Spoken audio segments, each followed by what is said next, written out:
Hola, buenas noches. Ya estamos comenzando con este video en vivo de nuestro espacio El Oscuro Rincón Checo. Este espacio que es un grupo de lectura de lectores para lectores. Y bueno, vamos a esperar, voy a esperar un poquito a que se conecte la gente, eh, que no me parece que todavía esté nadie conectado. Muy bien, ya empiezan a conectarse. Pues bueno, bienvenidos, la gente que está llegando, bienvenidos, bienvenidas a la quinta sesión, si bien recuerdo, de El Oscuro Rincón Checo. Insisto, este espacio que es de lectores para lectores, no es tanto un espacio académico ni mucho menos, es un espacio más informal para comentar nuestras lecturas que hacemos cada 2 semanas. Si bien en diciembre, pues por cuestiones de vacaciones y de todo esto, realmente estuvimos un poquito inactivos. Pero bueno, en lo que se conecta más gente, que ya si quieren empezar a saludar y a dar sus opiniones rápidas de lo que opinan de este libro del francés argelino Albert Camus, filósofo del absurdo, que es considerado por muchos un existencialista, aunque él mismo varias veces negó ser parte del existencialismo francés.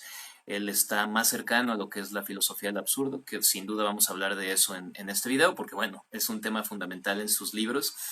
Pero antes de entrarle al tema como tal, pues vamos a empezar como siempre con unos cuantos avisos, anuncios que son necesarios. El primero de ellos, comentar que a partir de hoy ya se va a estar haciendo este video cada 2 semanas. Regresamos a la dinámica anterior, en la cual comentamos un libro cada 2 semanas. Luego hay gente ahí por ahí que reclama por nuestra informalidad al no, pues al estar constantemente aplazando los videos en vivo. Pero digo, también no es como que nos estén pagando para que nos traigan en chinga aquí, como ustedes quieran, ¿verdad? Esto pues nace de nosotros, nace además de nuestro patrocinador, Bookmate, que pues como siempre esto comercial. Si quieren probar Bookmate por un mes, no lo han probado, tenemos un código que es el código meme seguidor. Mándenos un mensaje al inbox de memes literarios y les decimos cómo conseguir este mes gratis en Bookmate. Todos los libros que hemos estado leyendo están en Bookmate, que es una excelente aplicación de lectura.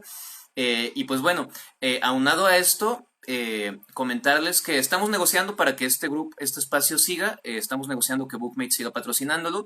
Eh, Obviamente a nosotros nos ayuda mucho si ustedes se suscriben en Bookmate, que es muy barato, son 80 pesos al mes, piénsenlo así, están pagando 80 pesos al mes por tener 2 sesiones al mes de un grupo de lectura. Generalmente en otros grupos de lectura pues a lo mejor se paga más por sesión.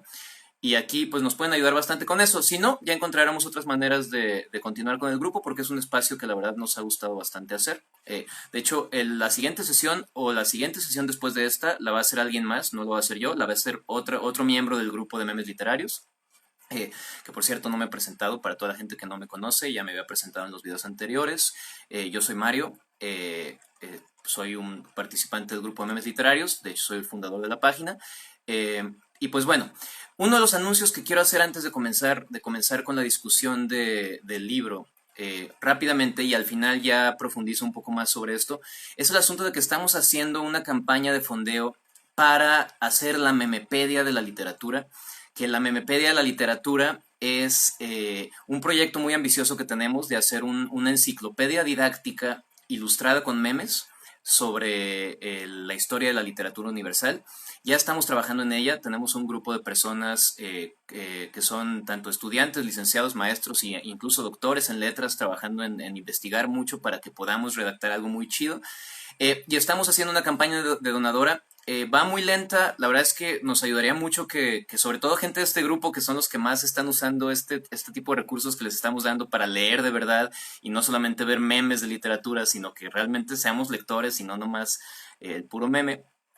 Nos ayudarían bastante, pues donando, pueden donar desde 50 pesos mexicanos, que son no más de $3, la verdad es que es muy poco dinero, y nos ayudarían un montón, la verdad. Pero bueno, al final profundizo un poco más en este tema. Por lo pronto vamos a entrarle al asunto de nuestro libro, que es La caída de Albert Camus. Voy a abrir mis notas. No sé si ya están comentando algo, si me escuchan bien también, porque no me han llegado todavía comentarios, pero Estoy aquí actualizando para ver si ya empiezan a aparecer los comentarios. Pero bueno, pueden empezar comentando qué es qué les pareció este libro de Camus. La tercera novela de Camus, por cierto, después de La peste y del extranjero. No sé si ustedes ya han leído antes algo de Camus. Yo en lo particular ya había leído de Camus El extranjero, La peste y El mito de Sísifo. Los tres libros me gustan mucho. Intenté leer El hombre rebelde, pero no le seguí mucho el rollo a Camus y la verdad es que lo abandoné, no lo he terminado. Y en el caso de La caída, al principio tengo que aceptar que no lo disfruté mucho, no me gustó tanto, ya me dijeron, David Medina, muchas gracias, se ve y se oye excelente. Daniel Domínguez dice libro fantástico. Al parecer hubo varias opiniones de miembros del grupo que no creen lo mismo, que creen que fue uno de los libros más flojos de Camus y que no lo soportaron tanto. Como les comentaba yo, al principio a mí me pareció un poco difícil de seguir, sobre todo por la forma en la que está narrada. Me cuesta mucho trabajo seguir este tipo de narraciones que son muy, de alguna manera, antinaturales. No es tan común encontrar este tipo de narrador en la literatura, que es un narrador que está contándolo todo en primera persona, pero que lo cuenta como a un interlocutor, como si estuviera hablando con otro personaje, que al fin y al cabo somos nosotros, el lector. Pero a mí eso me hace que me cueste un poco de trabajo porque no me la creo tanto. Pero conforme fue pasando el libro, fui encontrándole algo de gusto, sobre todo porque pues profundiza mucho en esta cuestión de justamente la filosofía del absurdo de Camus y los temas que vamos a analizar a continuación. Dice Marlene Estrada, es la primera vez que leo a Camus. Quería leer otros, pero no había más en BookMate. Sí, efectivamente, yo hubiera propuesto otros libros de Camus para iniciar con Camus, pero era el único libro que teníamos disponible en BookMate y también estuvo bien porque, bueno, en mi caso yo no había leído este libro y ya había leído las otras novelas de Camus. Eh, Todavía no decido si me gusta, no, creo que sí es el que menos me gusta de Camus. El que más me gusta es El extranjero, después quizá La peste y está entre La peste y este, en cuestiones de novelas, porque El mito de Sísifo se me hace un libro maravilloso, pero bueno, ese es otro tema. Vamos a iniciar entonces, primero que nada hablar un poquito de Camus. Camus como les decía, es conocido por ser un filósofo que ahondó mucho en el tema de la cuestión del absurdo. Es un intelectual además que pertenece a este grupo de intelectuales de la posguerra que obviamente traen un desencanto con la cuestión de la humanidad, ¿no? Porque pues viene saliendo de la Segunda Guerra Mundial, la destrucción que esta misma guerra dejó, y por lo tanto, pues eso permea inevitablemente en el pensamiento de la intelectualidad de aquel momento, y más de la intelectualidad europea, que pues es donde más se vivió de forma directa la Segunda Guerra Mundial. Pues bueno, entonces no es tan extraño encontrarnos a pensadores como Camus, que son además fundamentalmente anticristianos. Camus es un pensador anticristiano, definitivamente, en el sentido de que a eso se refiere su filosofía del absurdo. Si bien durante mucho tiempo varios filósofos como Kant, por ejemplo, intentan encontrar ciertos principios morales, ciertas certezas de que la vida es parte de un proceso ya que va direccionado hacia un objetivo ideal, o sea, hacia ciertos ideales máximos, y que detrás de nuestros valores, pues, está justamente como sustento lo que es el universo. Para Camus no, para Camus al revés, para Camus el mundo parece no tener un propósito o un significado determinado. El mundo no es exactamente racional, de ahí que viene la filosofía del absurdo, porque pues, más bien la existencia en sí misma es absurda, carece de sentido. Y Camus ahonda mucho en este tema en varios de sus libros, principalmente en El mito de Sísifo.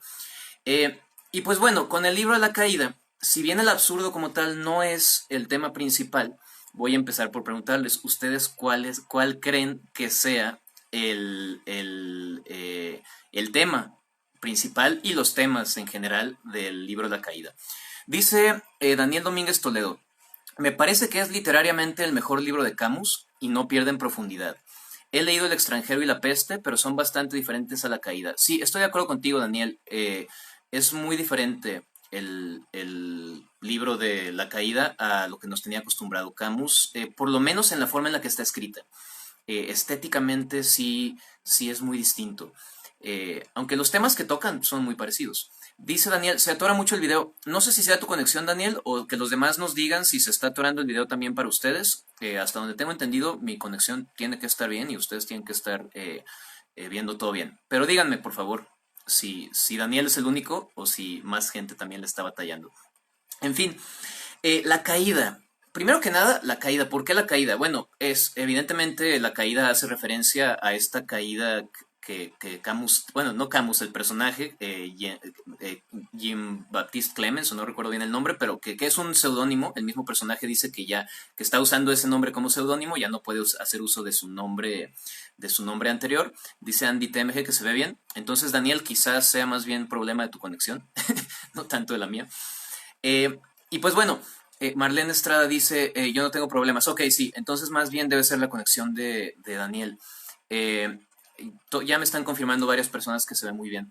Entonces, el asunto es que es esta caída del paraíso, por así decirlo, que representa París, hacia el infierno que representa Ámsterdam. Que el mismo Camus lo llama así, lo llama en algún momento de la novela, dice este infierno burgués.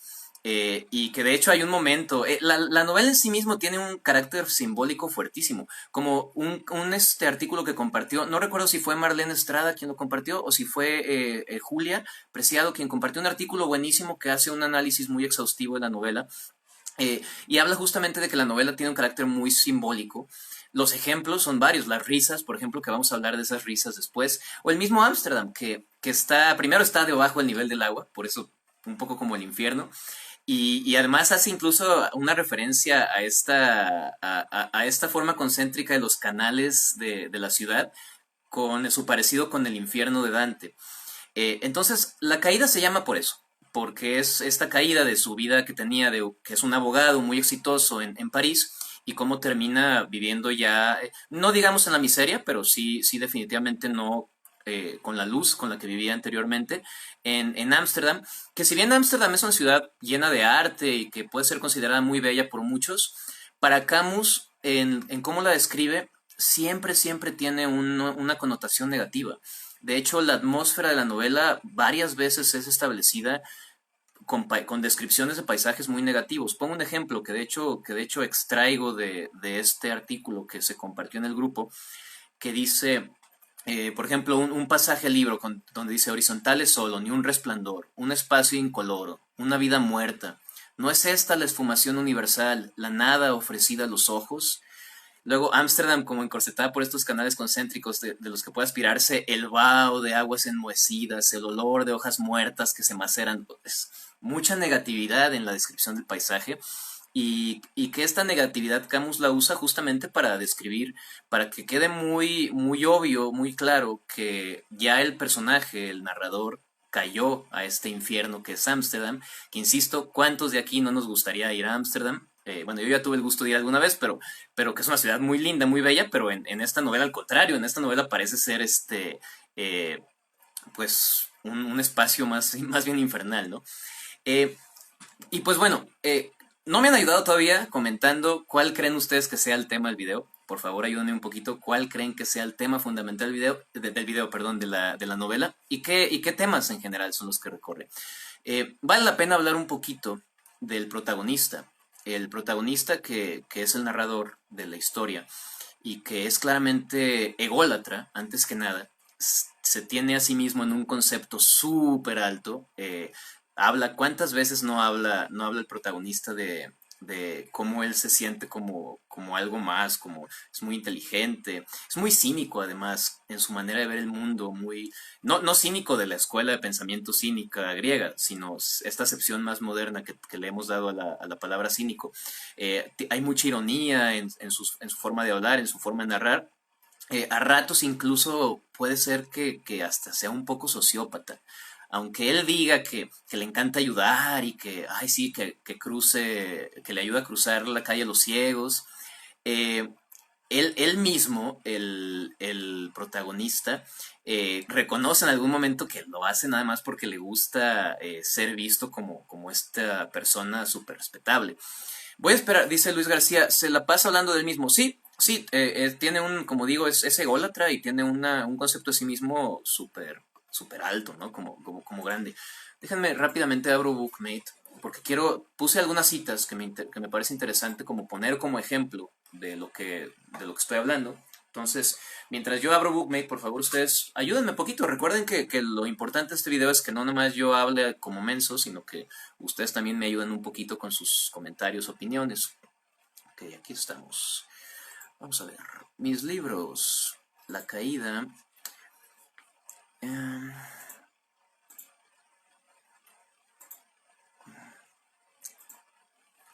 Dice Luis García, de su concepción de la vida a través de sus ojos. Sí, sí, o sea, habla todo el tiempo de cómo el personaje concibe la vida y Camus usa al personaje como, al narrador, vaya, como una especie de forma de dar a entender su propia visión del mundo. De hecho, mucha gente dice que es hasta cierto modo autobiográfica esta obra.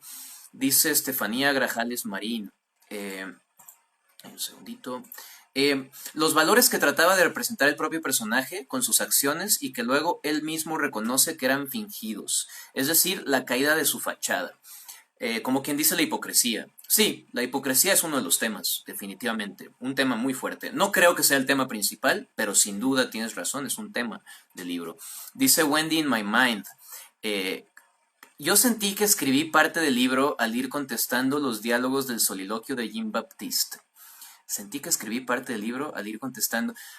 Quizá por eso lo hizo así Camus. Es una pregunta que yo me hacía mientras leía. ¿Por qué Camus eligió esta forma de narrar su libro?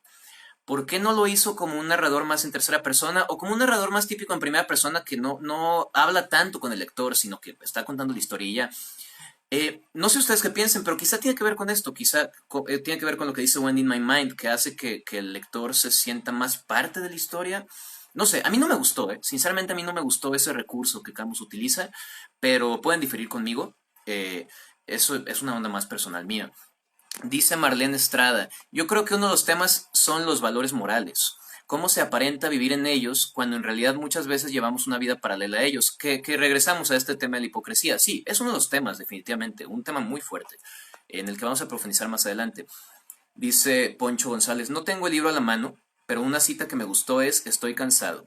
Muy cansado, no por lo que he hablado, sino por lo que me queda por decir. Está buena esa cita. Marlene Estrada, entre esos valores creo que uno de los fundamentales es el amor. Sí, hay una parte del libro que sí, definitivamente hay pues habla mucho sobre esta cuestión del amor y de su relación con las mujeres, también incluso, y habla mucho del amor de cómo se ama a sí mismo y cómo es difícil a veces amar a los demás, etcétera. Entonces sí, es un valor que está ahí presente, pero, pero bueno, yo sigo aquí buscando, no encuentro dónde están las, eh, las citas que debo tener del libro. A ver, vamos a leer. Aquí está. Ah, ya encontré. Perdón. Dice Andy TMG. A mí ese recurso me atrapó. Y siento que establece un diálogo con el lector. Pues quizá es eso, ¿no? Quizá es que el recurso lo que termina pasando es que uno como lector se siente en el diálogo del libro. Que insisto, esto es una cuestión completamente de gusto personal. Si bien a mí no me gustó, no hay una razón por la cual esté mal como tal. Eh, Dice Vero Gavilanes Ruales. Hola Vero, ¿cómo estás? Para mí lo interesante es cómo se rompe la narrativa que él mismo había construido sobre su identidad. ¿Te refieres, Vero, a Camus como escritor o al personaje? Eh, Porque si te refieres a Camus como escritor, pues quizá es cierto esto, ¿no? Que está rompiendo la narrativa a la que ya nos tenía acostumbrados. Eh, a ver, aquí están las notas, ya por fin. Muy bien. Estefanía Grajales Marín, esa forma de narrar me impactó en el momento que dijo que él había sido papa, que es una parte interesante, y que no deja de ser, esta parte cuando habla de que es un papa, no deja de ser una ironía, no deja de estar ironizando mucho sobre el cristianismo, etcétera. Que Camus, yo insisto, es un autor, si bien no ateo, es definitivamente anticristiano, o sea, sí es ateo, pero él en alguna entrevista comentó algo de que no se consideraba tan ateo, pero sí es anticristiano, definitivamente, y eso pues es una herencia de Nietzsche, porque Camus es nietzscheano en mucha de su obra se le nota y él mismo lo reconoce. Dice Luis García respondiendo a Andy TMG, ¿te hace ser parte de la historia? Pues sí, al parecer a muchos de ustedes les gustó. Dice Vero Gavilán Ruales al personaje, este es mi primer libro de Camus, pero si lo escribió da a pensar que le pasó algo parecido. Sí, pues como les había comentado también, muchos críticos creen que este libro es el libro más autobiográfico de Camus, en cuestión de ficción, vaya. Pero en fin, vamos a seguir adelante. Entonces ya establecemos cómo es el protagonista y vamos ahora a hablar, para entender cuál es el tema de la novela, vamos a hablar de los momentos fundamentales de la novela. Así como en El extranjero, que en El extranjero, quienes ya lo leyeron, hay un momento súper fundamental en El extranjero para entender ese libro y para interpretarlo, además, que este momento no es cuando mata al árabe, que es el momento más famoso, ¿no? Que lo mata porque hacía calor, que hay tantos memes al respecto de este asesinato por calor. Pero realmente ese no es el momento fundamental del libro El extranjero. El momento fundamental, a ver, quien ya leyó El extranjero, ¿cuál es el momento fundamental del extranjero? Es muy interesante porque no todos lo identifican, pero es muy claro una vez que uno piensa al respecto de esto. Luis García quiere poner una cita acerca de Dios, pero todavía no, eh, todavía no escribe nada más. Pues bueno, en lo que ustedes me comentan, ¿cuál creen que es aunque el extranjero no es el tema de este momento, me parece interesante. Voy a buscar unas cuantas citas.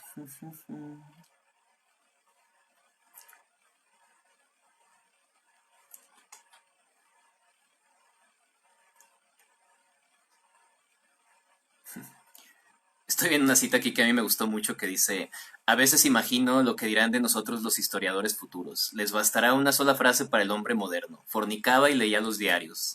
Yo lo reemplazaría con algo así como que fornicaba y tuiteaba o estaba en redes sociales o algo así. Dice, para mí el juicio, el momento fundamental, cuando habla con el sacerdote en la cárcel. El juicio es el momento fundamental, sí, y más aún que el juicio, el momento fundamental es cuando descubren que no lloró en el funeral de su madre.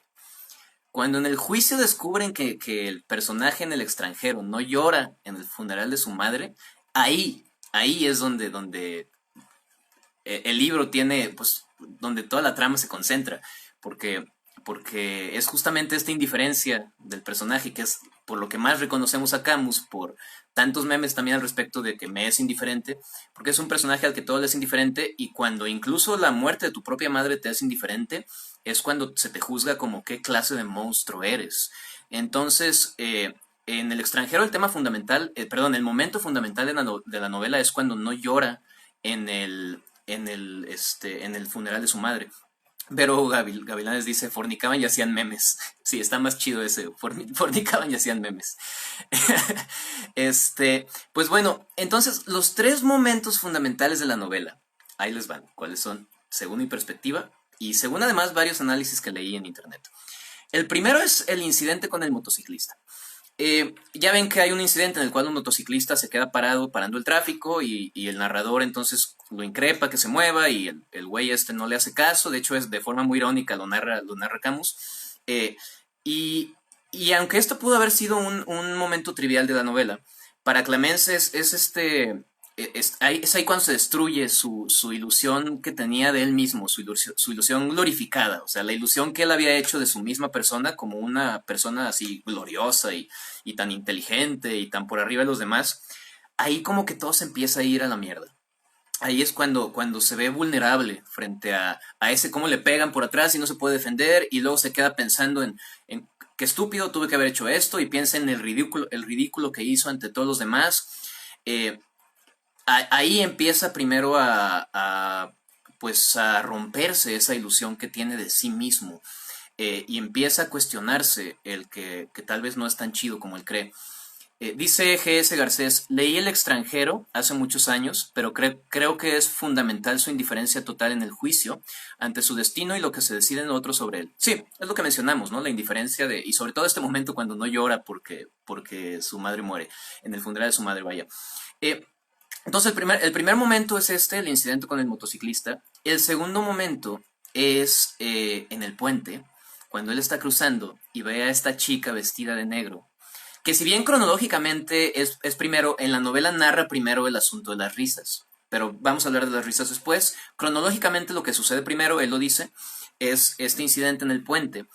que es probablemente el momento más que más tenemos que poner atención en la novela, que va caminando y ve a esta chica de negro que está como asomándose hacia el río Sena, y, y él sigue caminando y como 50 metros adelante escucha este golpe pues, que es obvio que alguien cayó al agua. Y a partir de ahí empieza a oír estos gritos que de repente se apagan. Es decir, lo que pasa fue que la chica se avienta y pues, se está ahogando, está gritando y pues, se muere, ¿no?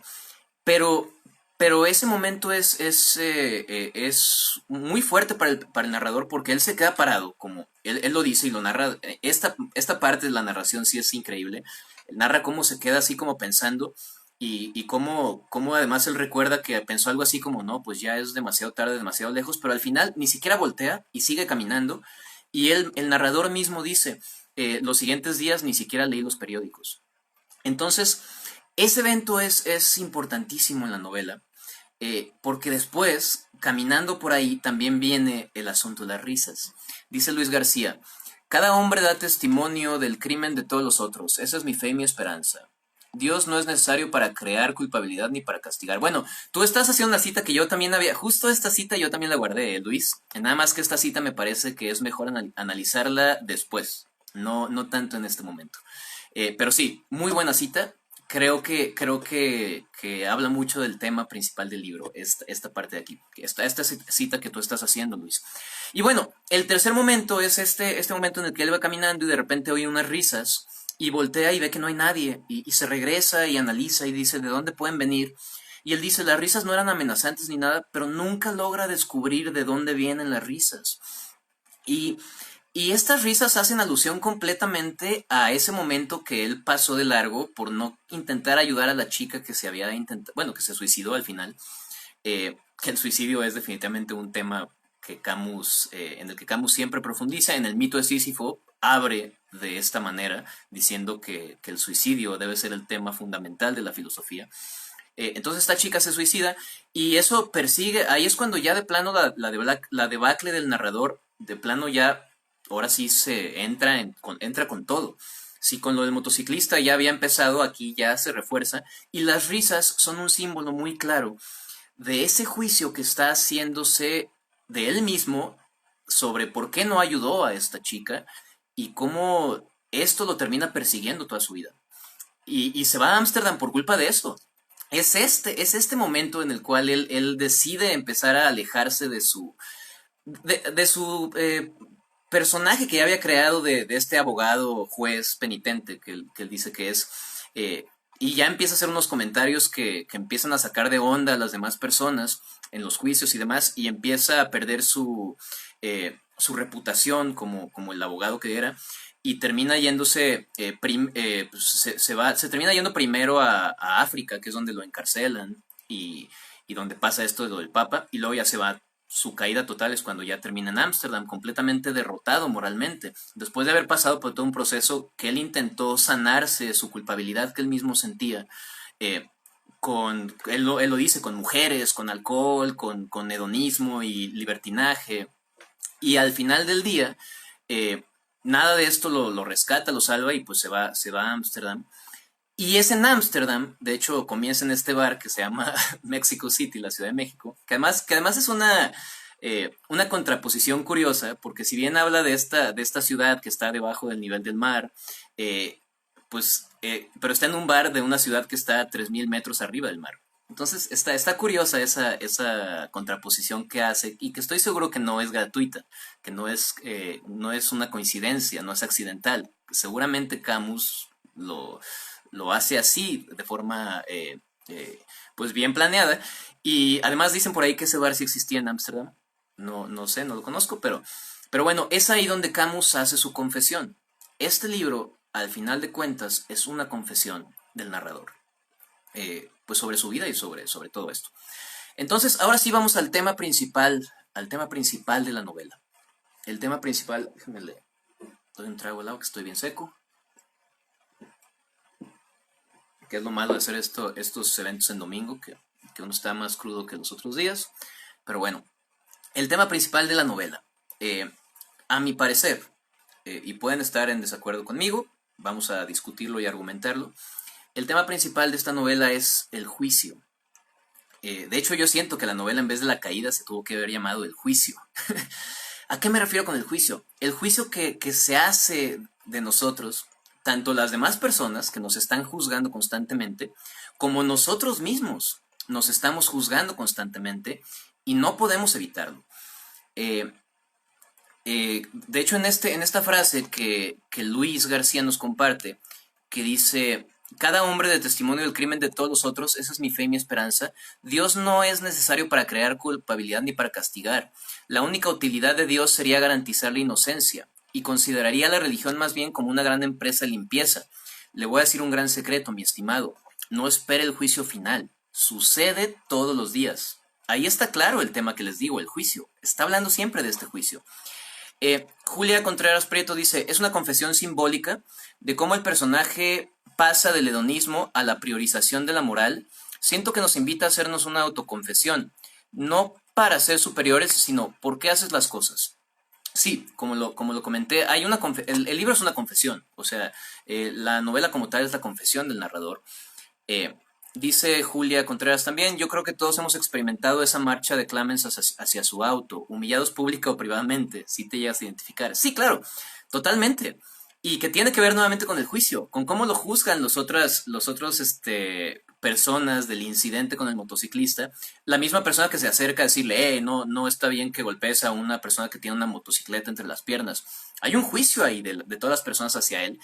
Y y al final, lo que sucede es que a pesar de su amor por sí mismo, a partir de esta serie de incidentes que les comento que son los momentos fundamentales de la novela, a partir de ellos es que el protagonista ya nunca va a dejar de juzgarse a sí mismo. Eh, y esa es la verdadera caída de la novela, en la cual llega un punto en el cual tu vida, pues llegas a tener esta realización de que como persona tienes un montón de defectos. O sea, y le pasa a Clemens. Él se sentía como esta persona súper wow y empieza a darse cuenta de que no, de que es una persona llena de defectos y empieza a enfrentarse con su propia culpa de sus acciones y más importante todavía, de sus inacciones, como es en el caso de cuando se avienta esta chica al puente, que el narrador no va por ella, pues la culpa nace de su inacción, ¿por qué no fue por ella? Y hay varios momentos de la novela que nos dan esa pista de por qué este momento es tan importante. Ahorita les voy a leer citas al respecto. Pero antes, dice Estefanía Grajales Marín, los hombres no se convencen de nuestras razones, es una cita. Los hombres no se convencen de nuestras razones, de nuestra sinceridad y de la gravedad de nuestras penas, sino cuando nos morimos. Mientras estamos en la vida, nuestro caso es dudoso. Solo tenemos derecho al escepticismo los hombres. Claro, que tiene que ver nuevamente con este juicio que siempre se nos está haciendo. Voy a buscar estas citas que les digo. Eh,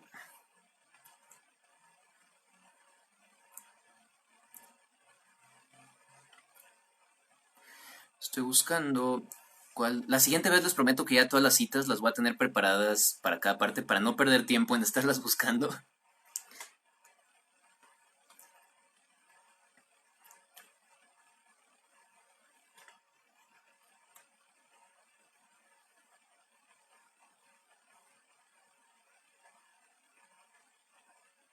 Ok, este es un momento muy claro en la novela donde llega esto que les estoy comentando. Dice, comprendí entonces con resignación, así como uno se acostumbra a una idea cuya verdad conoce desde hace mucho tiempo, que aquel grito que años atrás había resonado detrás de mí sobre el Sena, cuando la chica se aventa al río, nunca había cesado. Llevado por el río hacia las aguas de la Mancha, de recorrer el mundo a través de la ilimitada extensión del océano, y me había esperado hasta ese día en que lo reencontré. Está hablando de ese momento que ve en un barco y que ve un punto negro y se asusta porque piensa en ese momento, pero no es nada realmente, era basura o algo así. Comprendí también que continuaría esperándome sobre los mares y ríos en todas partes, pues donde se encontrara el agua amarga de mi bautismo. Aquí el narrador habla de ese momento que no puede superar. Siente tanta culpa que la culpa lo va a perseguir siempre. Y este juicio que se está haciendo sobre sí mismo, que de hecho hay una parte de la novela que él mismo se expone a sus amigos sobre este juicio que él se hace a sí mismo, como si ellos no lo vieran, pero él quiere que lo vean porque está tan obsesionado con ese momento de su vida que no puede huir de él. Hay otra cita que dice, por lo demás no podemos afirmar la inocencia de nadie, en tanto que sí es posible afirmar con seguridad la culpabilidad de todos. Ahí está otra vez palabras que tienen que ver con juicios, inocencia, culpabilidad, que son otros temas de la novela, la culpa, el egoísmo humano es un tema que está muy presente, obviamente, el pesimismo moral, que además es un tema súper camusiano, la búsqueda de sentido, porque este narrador está constantemente buscando el sentido, y más a partir de estos eventos que les comento. Eh, entonces, al final, pues como les digo, esta novela es una confesión y todos tenemos, quizá por herencia cristiana, esta necesidad de confesar nuestros pecados. No sé si a ustedes les ha pasado que hacen algo malo y tienen necesidad pues, sin ser cristianos, sin tener que ir con un padre, ¿no? Pues, pero tienen necesidad de hablarlo con un amigo o con alguien, ¿no?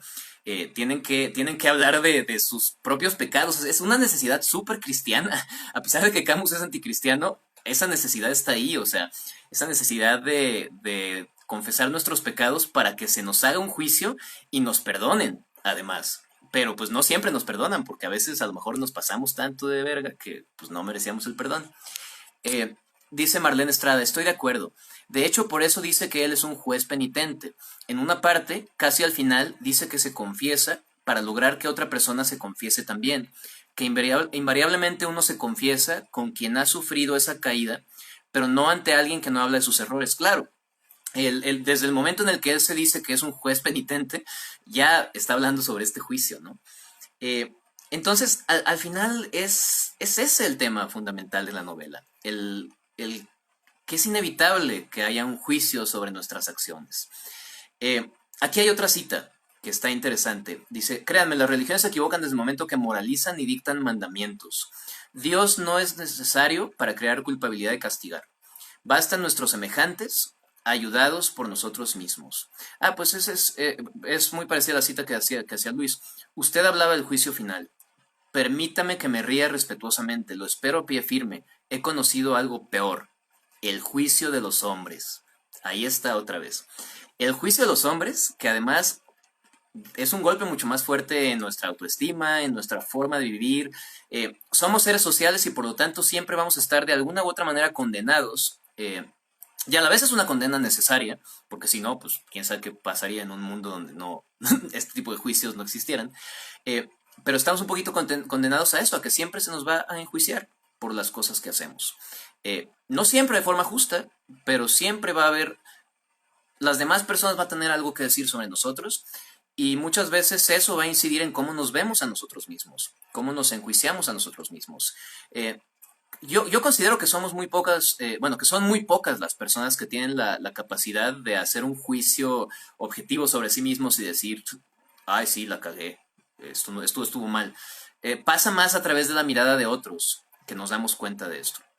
Eh, bueno, aquí está la cita que ya había hecho Luis García, que yo también la puse aquí, que dice esta parte, le voy a decir un gran secreto, mi amigo, no espere el juicio final, ocurre todos los días. Eh, Dice también, el gran obstáculo para librarnos de eso es que somos los primeros en condenarnos. Hace falta, por lo tanto, extender la condena a todos para que se diluya. Es decir, si ya nos vamos a enjuiciar a nosotros mismos, pues también hay que enjuiciar a los demás. Porque pues es es así, ¿no? Eh, y pues bueno, la frase final del libro, como el libro cierra, que además es un libro muy breve, es un libro que, pues sí, que se lee muy rápido, es la ventaja que tiene una lectura muy fácil, muy rápida, y termina de la siguiente forma. Antes dice, Clau Valdés, pasaría como en ensayo sobre la ceguera, un verdadero caos. Uno pensaría que así sería, y pues bueno, ojalá que nunca tengamos que descubrirlo. Y pues bueno, la frase final del libro, eh, pronuncie usted mismo las palabras que, desde hace años, no han dejado de resonarme en las noches y que yo podré decir al fin por su boca. Oh, muchacha, arrójate de nuevo en el agua para que yo tenga una segunda vez la oportunidad de salvarnos a los dos.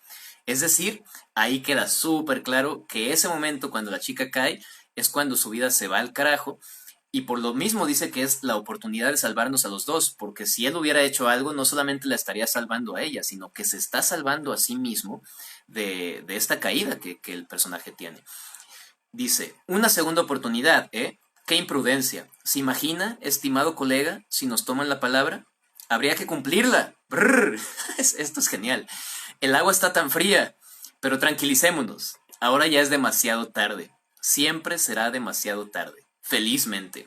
Entonces el personaje aquí, eh, aquí está claro el pesimismo moral del que hablaba en uno de los temas y el pesimismo moral que está súper presente en la obra de Camus.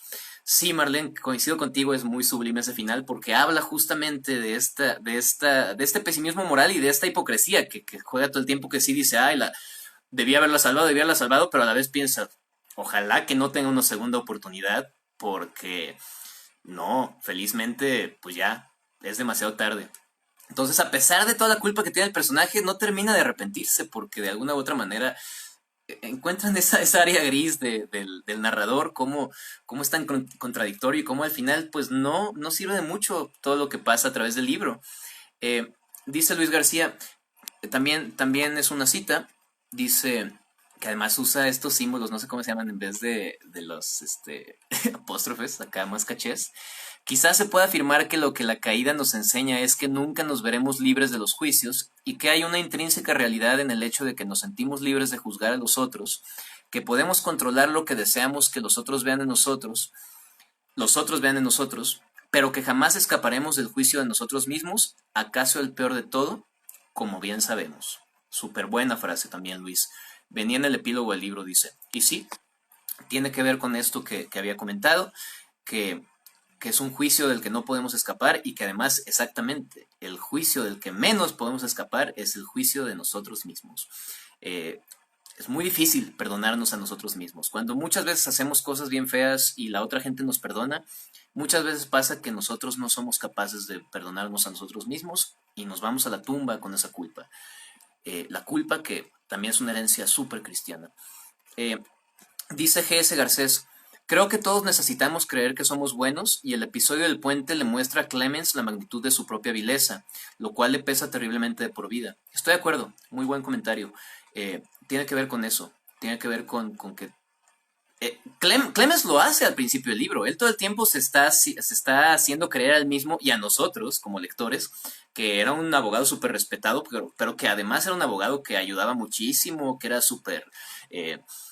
sí, pues que era súper bueno, que era desinteresado y pues al final todo se descubre en esta hipocresía de que no es cierto, porque ese momento, cuando la chica cae en el puente, le demuestra su propia vileza y a partir de ahí la caída es inevitable.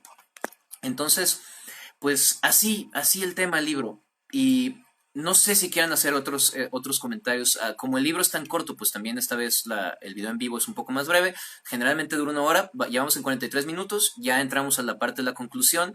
Entonces, si ustedes quieren empezar ya a anotar sus conclusiones para que yo las comente, yo por lo pronto les voy dando la conclusión que además yo encontré en un artículo de un crítico estadounidense que me pareció muy interesante esta conclusión que hace, que dice que lo que la caída nos enseña realmente es que nunca vamos a estar libres de ese juicio. Eh, Insisto, ya sea de otros o de nosotros mismos. Dice Clau Valdés, envileciendo la charla, vi en un episodio de una serie en el que decían que el infierno es en realidad el ser humano o atrapado en su propia culpa. Sí, hay pues hay varios momentos quizá de la literatura y varios comentarios así que dicen que, que el infierno del que habla la fe católica, la fe cristiana y probablemente otras religiones, pues no es más que el que está aquí en tierra, ¿no? Y tiene que ver con tu propia culpa. Puede ser. Dice G.S. Garcés, es cierto, es muy difícil perdonarnos a nosotros mismos. Nuestro juicio sobre nosotros mismos suele ser más cruel que el juicio de los demás. Estoy de acuerdo. Así es. Karina Sour, Oda al narcisismo y misantropía. La obra de Camus siempre fue algo pues sí, o sea, hay un odio por el humano ahí medio, siempre debajo leyendo entre líneas, ¿no? A veces no leyendo tan entre líneas como en La Peste, yo creo que La Peste es donde más claro es ese odio. Dice Poncho González, para mí el episodio del puente es de la misma altura que las Magdalenas de Proust. Nunca leí En busca del tiempo perdido de Proust, pero pues conozco ese momento famoso de las Magdalenas. Y pues sí, o sea, tiene que ver con esa con ese momento revelador de un libro, ¿no? Ese momento fundamental, además de un libro. Si bien tengo entendido, ahí con las Magdalenas es que empieza él como a tener como visiones y que todo se hace como súper fácil, que describe súper claro, no sé, o sea, no lo he leído como digo, pero he oído al respecto y he leído sobre el libro, entonces algo tengo de idea y creo que estoy de acuerdo contigo, Poncho. Eh, el infierno es la mirada del otro, dice Andy TMG. Sí, y también la de nosotros mismos hacia nosotros. Muchas veces desencadenada de esa mirada del otro. Que si no existieran los otros, probablemente, pues, no probablemente, pues no sería tan importante para nosotros esa, eh, pues esa culpa, vaya. Porque la culpa tiene que ver en cómo nos proyectamos hacia los demás. Eh, pero en fin.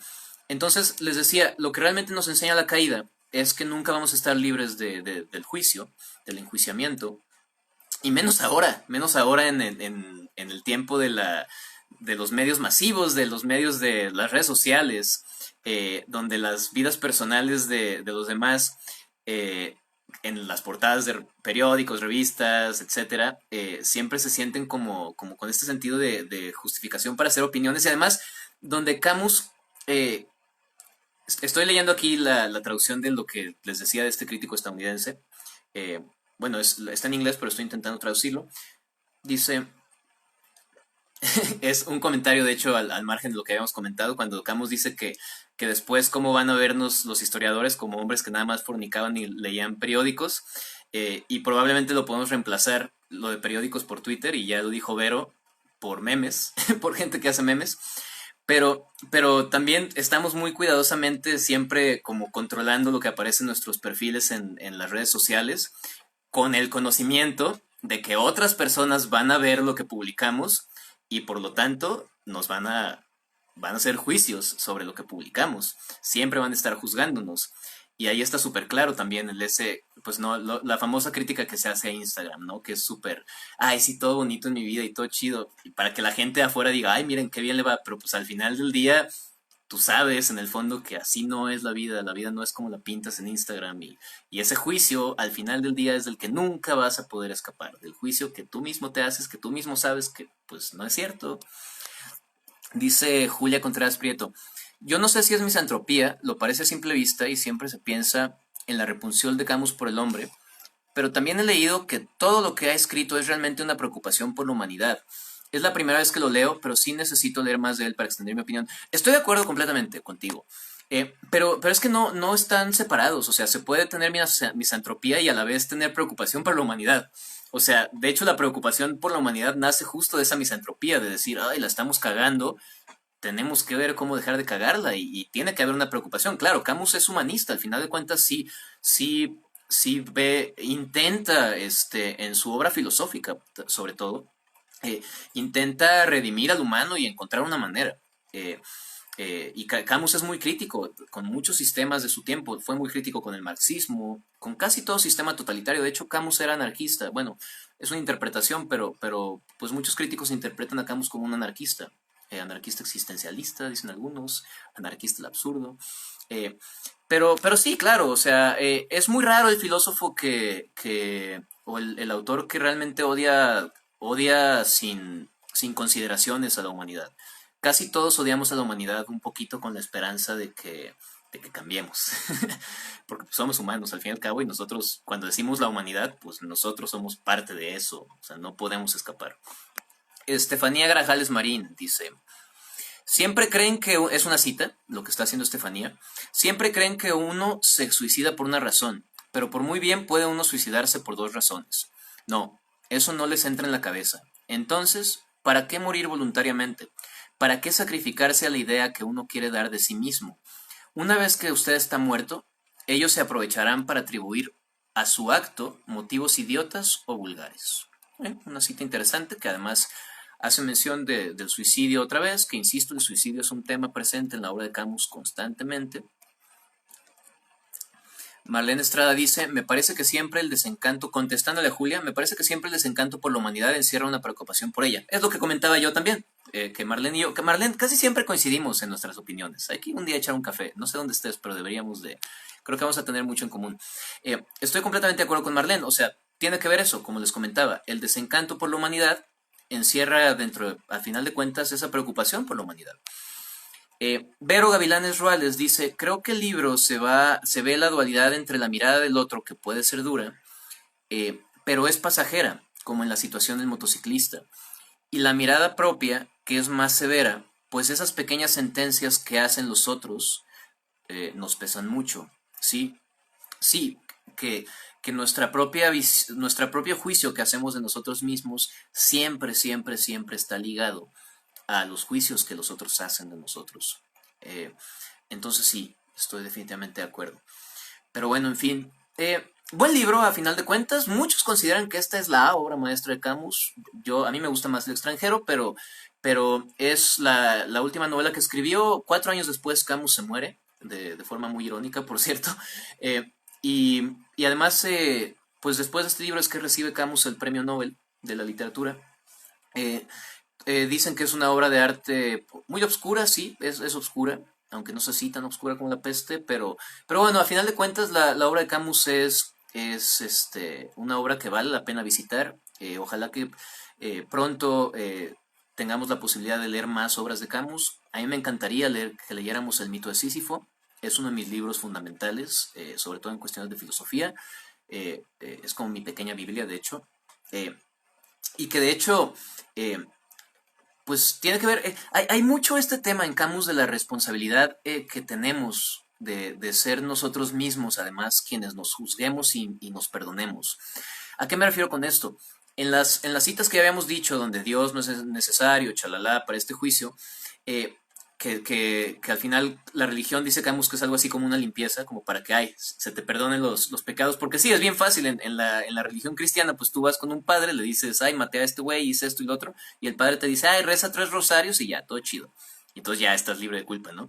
Y pues eso está como muy fácil, ¿no?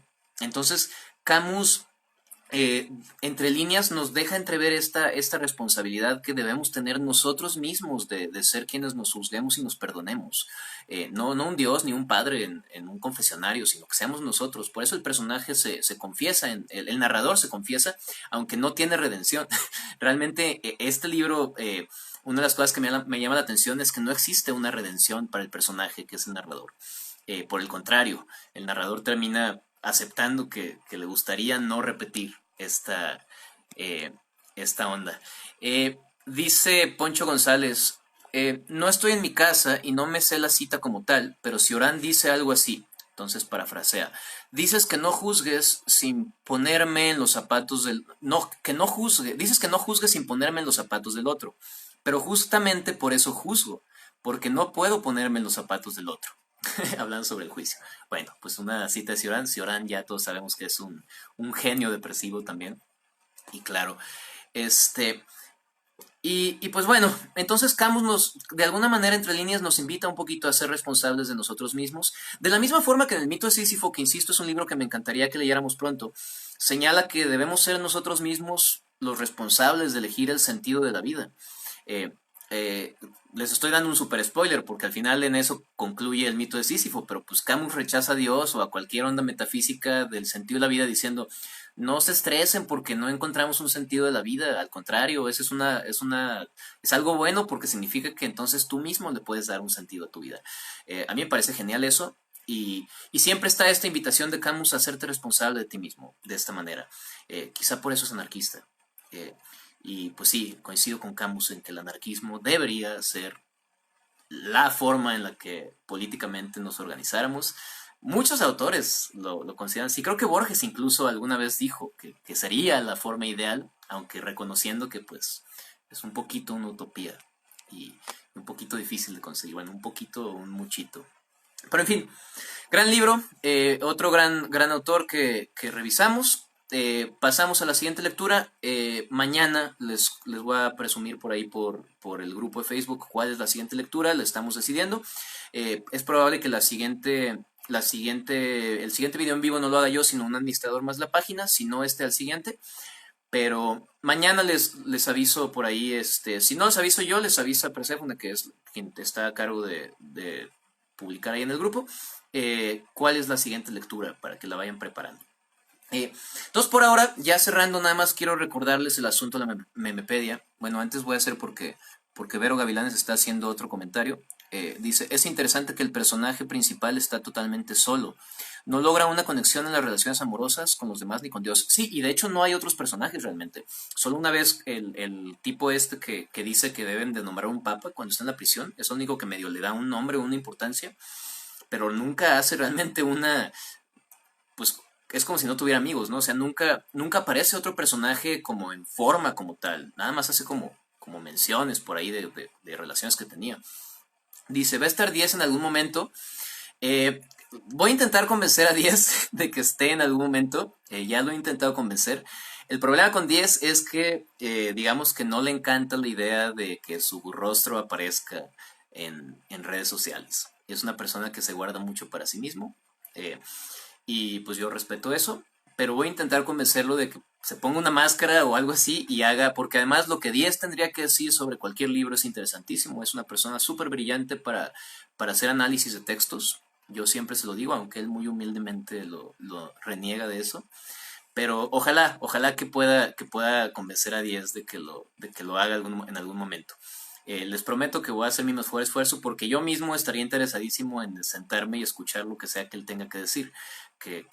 Él es en cuestiones de literatura, él sabe cientos de veces más que yo. Como les digo, yo nomás soy un lector y disfruto leer y disfruto hacer interpretaciones guajiras aquí que luego medio me ayudo con otros críticos, pero si nos vamos a los que realmente saben, pues son otros administradores de la página, que desafortunadamente las mentes más brillantes luego también son las mentes más introvertidas y por lo mismo no les gusta tanto aparecer aquí en cámara.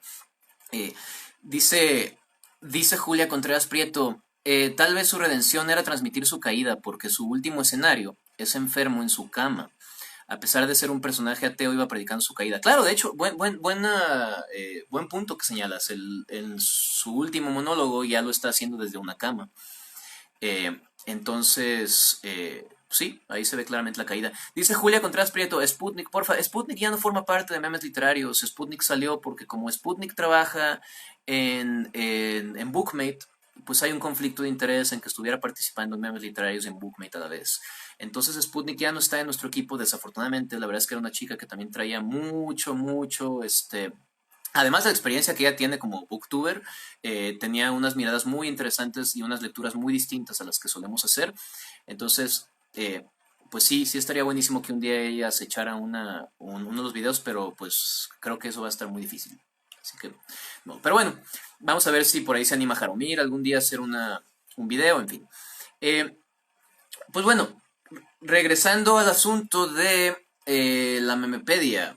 Eh, por favor, les estoy diciendo, eh, nos ayudarían muchísimo si cooperan con este proyecto. Creo que la verdad es que hemos puesto mucho en nuestra parte porque la página se mantenga siempre con cierta calidad, con que a pesar de que ya tenemos un montón de seguidores y nunca esperamos llegar a tener tantos seguidores, no, o sea, nos hemos mantenido más o menos por ahí en realmente pues interesados en hablar sobre literatura que consideramos que vale la pena.